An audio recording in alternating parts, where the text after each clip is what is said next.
வானொலி நேயர்களுக்கு வணக்கம். இன்றைய இரவு நேர பிரதான செய்திகள். முதலில் தலைப்புச் செய்திகள். நாளை முதல் வங்கிக் கணக்கில் வைப்பிலிடப்பட உள்ள பணம். நாட்டு மக்களுக்கு போலீஸ் ஊடக பேச்சாளர் விடுத்துள்ள எச்சரிக்கை. அரசாங்க வேலைக்கு காத்திருப்போருக்கு மகிழ்ச்சி தகவல். பெண் மருத்துவர் மீது பாலியல் அத்துமீறல், வைத்தியர்கள் பணி புறக்கணிப்பு. நாவல மற்றும் பக்கமுன பகுதிகளில் இடம்பெற்ற விபத்துகளில் 4 பலி. தமிழர் பகுதியில் 50க்கும் மேற்பட்ட மாணவர்கள் வைத்தியசாலையில் அனுமதி. அதானி காற்றலை திட்டம் குறித்து அரசாங்கத்தின் நிலைப்பாடு. வெளிநாட்டு சிகரெட்டுகளுடன் கான்ஸ்டபிள் ஒருவர் கைது. யாழ் யூடியூபர் கிருஷ்ணாவின் வங்கிக் கணக்கில் குவிந்துள்ள பணம் வெளியான தகவல். தொடர்பட விரிவான செய்திகள். குறைந்த வருமானம் கொண்ட குடும்பங்களுக்கு வழங்கப்படும் அசஸ்மெண்ட் நிவாரண தொகையின் மார்ச் மாதத்திற்கான கொடுப்பனவு நாளைய தினம் வங்கிக் கணக்குகளில் வைப்பிலிடப்பட உள்ளது. தேசிய நலன்புரி சபை இதனை அறிவித்துள்ளது. இதன்படி உரிய பயனாளிகளின் நாளை முதல் தங்களது வங்கிக் கணக்கில் இருந்து அசஸ்மெண்ட் நிவாரண தொகையை பெற்றுக்கொள்ள முடியும் என அறிவிக்கப்பட்டுள்ளது. மேலும் குறைந்த வருமானம் கொண்ட 17,32,263 குடும்பங்களை சேர்ந்தவர்களுக்கு இந்த அசஸ்மெண்ட் நிவாரண தொகை வழங்கப்பட உள்ளமை குறிப்பிடத்தக்கது. பல்வேறு குற்ற செயல்களுடன் தொடர்புடையவர்களுக்கு உதவி செய்பவர்கள் கைது செய்யப்படுவார்கள் என போலீஸ் ஊடக பேச்சாளர் புத்திக மடதுங்க தெரிவித்துள்ளார். இன்று நடைபெற்ற ஊடகவியலாளர் சந்திப்பில் கருத்து தெரிவிக்கும் போதே அவர் இதனை குறிப்பிட்டுள்ளார். நாட்டில் தற்போது வன்முறை சம்பவங்கள் அதிகரித்த வண்ணம் காணப்படுகின்றன.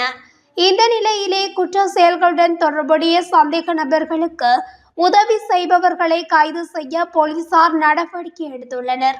இவ்வாறு கைது செய்யப்படும் நபர்களுக்கு எதிராக சட்ட நடவடிக்கை எடுக்கப்படும் எனவும் போலீஸ் ஊடக பேச்சாளர் புத்திக மடதுங்க தெரிவித்துள்ளார்.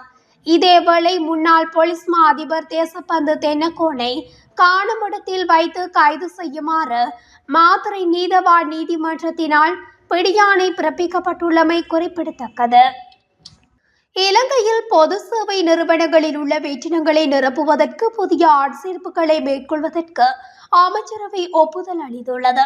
சம்பந்தப்பட்ட அமைச்சகங்கள் மற்றும் நிறுவனங்களுக்கு ஒப்புதல் அளிக்க பிரதமர் ஹரணி அமரசூரிய சமர்ப்பித்த முன்மொழிவுக்கே அமைச்சரவை ஒப்புதல் அளித்துள்ளது.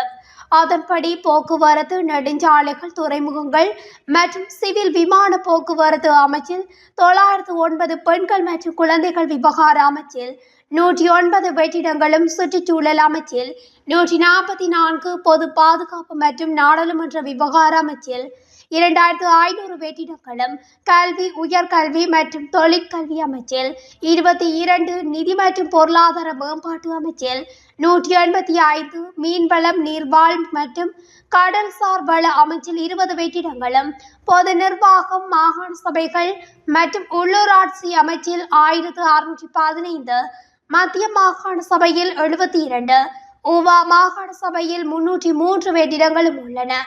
இந்நிலையில் அரசு சேவையில் மொத்தம் 5882 வெற்றிடங்களுக்கு புதிய ஆட்சேர்ப்புகளுக்கு இலங்கை அமைச்சரவை ஒப்புதல் அளித்துள்ளது.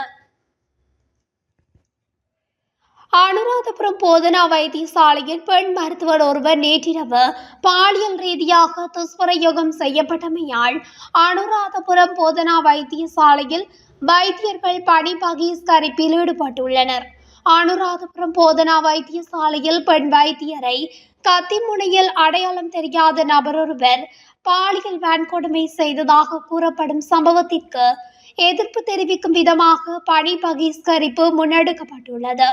பாதிக்கப்பட்ட 32 வயது வைத்தியர் நேற்று தனது கடமைகளை முடித்துவிட்டு அரசாங்கத்தால் வைத்தியர்களுக்காக வழங்கப்பட்ட அவரின் தங்குமிடத்துக்கு சென்ற நிலையில் அடையாளம் தெரியாத ஒருவர் அவரின் தங்குமிடத்துக்கு சென்று கத்தியை காட்டி மிரட்டி பாலியல் வன்கொடுமை செய்ததாக கூறப்பட்டுள்ளது. சம்பவத்தில் தொடர்புடைய சந்தேக நபரை உடனடியாக கைது செய்ய வேண்டும் என்று போராட்டத்தில் ஈடுபட்டுள்ள வைத்தியர்கள் கோரிக்கை விடுத்துள்ளனர். இந்த சம்பவம் தொடர்பில் எதிர்க்கட்சி தலைவர் சஜித் பிரேமதாசவும் பாராளுமன்றத்தில் சுட்டிக்காட்டியிருந்தமை குறிப்பிடத்தக்கது. பெண் வைத்தியர் ஒருவரை பாலியல் வன்கொடுமை செய்ததாக தெரிவிக்கப்படும் சம்பவத்துடன் தொடர்புடைய சந்தேக நபர் அடையாளம் காணப்பட்டுள்ளதாகவும் பொது பாதுகாப்பு அமைச்சர் ஆனந்த் விஜயபால தெரிவித்துள்ளார். நாடாளுமன்றத்தில் இடம்பெற்று வரும் வரவு செலவு திட்ட குழுநிலை விவாதத்தில் இன்று கலந்து கொண்டு உரையாற்றிய போது அமைச்சர் இதனை குறிப்பிட்டுள்ளார். குறித்த சந்தேக நபர் இராணுவத்தில் இருந்து தப்பியோடியவர் என்றும் அவரை கைது செய்ய 5 போலீஸ் குழுக்கள் நியமிக்கப்பட்டுள்ளதாகவும் அமைச்சர் இதன் போது தெரிவித்துள்ளார். நாவல மற்றும் பக்கமுன ஆகிய பகுதிகளில் நேற்றிரவு இடம்பெற்ற இருவேறு விபத்துகளில் 4 உயிரிழந்தனர். நாவல எலகிர வீதியில் அலிகந்த பகுதியில் மாக்களத்தோற்று கட்டுப்பாட்டை இழந்து வீதியை விட்டு விலகி கால்வாயொன்றில் வீழ்ந்த விபத்துக்குள்ளானதில் 2 உயிரிழந்ததுடன் மேலும் ஒருவர் காயமடைந்ததாக பக்கமுன காவல்துறையினர் தெரிவித்தனர். இதனிடையே நாவல பக்கமுன வீதியில் மொரகந்த பகுதியில் சிறிய பாரபூர்த்தி ஒன்று முன்னால் பயணித்த மற்றொரு பாரபூர்த்தியின் பின்புறத்தில் மோதி விபத்துக்குள்ளானதில் 2 உயிரிழந்தனர். கிகுராகுட பகுதியைச் சேர்ந்த 47 வயதுடைய ஆணொருவரும் 41 வயதுடைய மனைவியுமே சம்பவத்தில் உயிரிழந்தவர்கள். இந்த சம்பவத்தில் குழந்தையொன்று உட்பட 3 வைத்தியசாலையில் அனுமதிக்கப்பட்டுள்ளதாக காவல்துறை தெரிவித்துள்ளது. மட்டக்களப்பு கரடியனாறு பகுதியில் உள்ள பாடசாலை மாணவர்கள் பலர் வைத்தியசாலையில் அனுமதிக்கப்பட்டுள்ளதாக தெரிவிக்கப்படுகின்றது. குறித்த மாணவர்கள் இன்று காலை உணவு ஒவ்வாமையினால் பாதிக்கப்பட்டுள்ளதாக சுட்டிக்காட்டப்பட்டுள்ளது. மட்டக்களப்பு செங்கலடி சுகாதார வைத்திய அதிகாரி பிரிவுக்குட்பட்ட கரடியனாறு மகா வித்தியாலயத்தில் கல்வி கற்ற மாணவர்களே இவ்வாறு பாதிக்கப்பட்டுள்ளனர். கரடியனாறு மகா வித்தியாலயத்தில் உள்ள சிற்றுண்டி சாலையில் காலை உணவு வாங்கி உட்கொண்ட மாணவர்களே இவ்வாறு சுகவீனமடைந்துள்ளதாக போலீசார் தெரிவித்தனர். இக்குறித்த பாடசாலையில் உள்ள சிற்றுண்டி சாலையில் சம்பவ தினமான இன்று காலை இடைவேளை நேரத்தில் சிற்றுண்டி சாலையில் இடியப்பம், புட்டு, இட்டலி, நூடுல்ஸ் ஆகிய உணவுகளை மாணவர்கள் வாங்கி சாப்பிட்டுள்ளனர். இந்த நிலையில் பகல் 1 மணியளவில் சிற்றுண்டி சாலையில் உணவு வாங்கி சாப்பிட்ட அனைத்து மாணவர்களும் வாந்தி எடுக்க தொடங்கியதை அடுத்து அங்கு பெரும் பதற்ற நிலை ஏற்பட்டுள்ளது.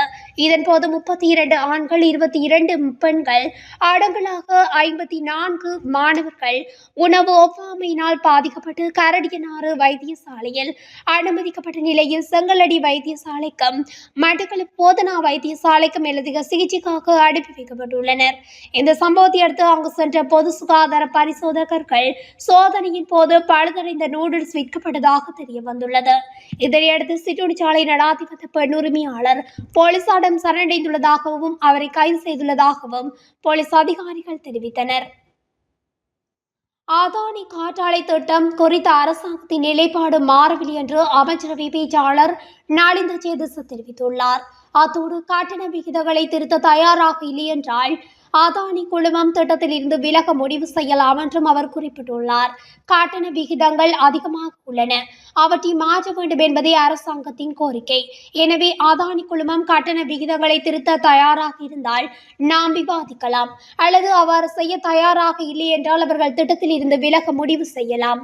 இது அனைத்து முதலீட்டாளர்களும் நாட்டை விட்டு வெளியேறுகிறார்கள் என்று அர்த்தமல்ல. அத்துடன் ஒரு நாட்டையோ அல்லது ஒரு நிறுவனத்தையோ சார்ந்து இருக்க இலங்கை தயாராக இல்லை. நாட்டுக்கும் மக்களுக்கும் ஏற்படும் நன்மைகளை மட்டுமே அரசாங்கம் கருத்தில் கொள்ளும் என்று அவர் குறிப்பிட்டுள்ளார். 18,600 வெளிநாட்டு சிகரெட்டுகளுடன் காவல்துறை கான்ஸ்டபிள் ஒருவர் கைது செய்யப்பட்டுள்ளார். வளாட குற்றத்தடுப்பு பிரிவினரால் அவர் கைது செய்யப்பட்டுள்ளதாக தெரிவிக்கப்பட்டுள்ளது. கிராண்ட்பாஸ் காவல் நிலையத்தில் கடமையாற்றும் கான்ஸ்டபிள் ஒருவரே சம்பவத்தில் கைது செய்யப்பட்டுள்ளார். விளக்கமறியலில் வைக்கப்பட்டுள்ள யாழ்ப்பாண யூடியூபர் கிருஷ்ணாவின் வங்கிக் கணக்கில் உள்ள பணம் தொடர்பில் தகவல் சற்று முன்னர் வெளியாகியுள்ளது. அந்த வகையில் யூடியூபர் கிருஷ்ணாவின் வங்கிக் கணக்கில் 9 கோடி ரூபாய் உள்ளதாக தகவல் வெளியாகியுள்ளது. யூடியூபர் கிருஷ்ணா வங்கிக் கணக்கில் உள்ள பணம் புலம்பெயர் பினாமிகளினது வயிற்றில் புலியை கரைத்துள்ளதாக கூறப்படுகின்றது. புலம்பெயர் தமிழர்களிடம் நிதி பெற்று தாயகத்தில் உள்ள மக்களுக்கு உதவி வருவதாக காட்டிக்கொள்ளும் யூடியூபர் கிருஷ்ணா ஜோதியொருவர் தொடர்பில் காணொலி வெளியிட்டு சிக்கலில் மாட்டிக்கொண்ட நிலையில் தற்போது விளக்கமறியலில் வைக்கப்பட்டுள்ளமையும் குறிப்பிடத்தக்கது. இத்துடன் தமிழொலியின் இன்று இரவு நேர பிரதான செய்திகள் நிறைவடைகின்றன. தொடர்ச்சியாக செய்திகளை அறிந்து கொள்ள தமிழொலி ஊடகத்துடன் இணைந்திருங்கள். நன்றி, வணக்கம்.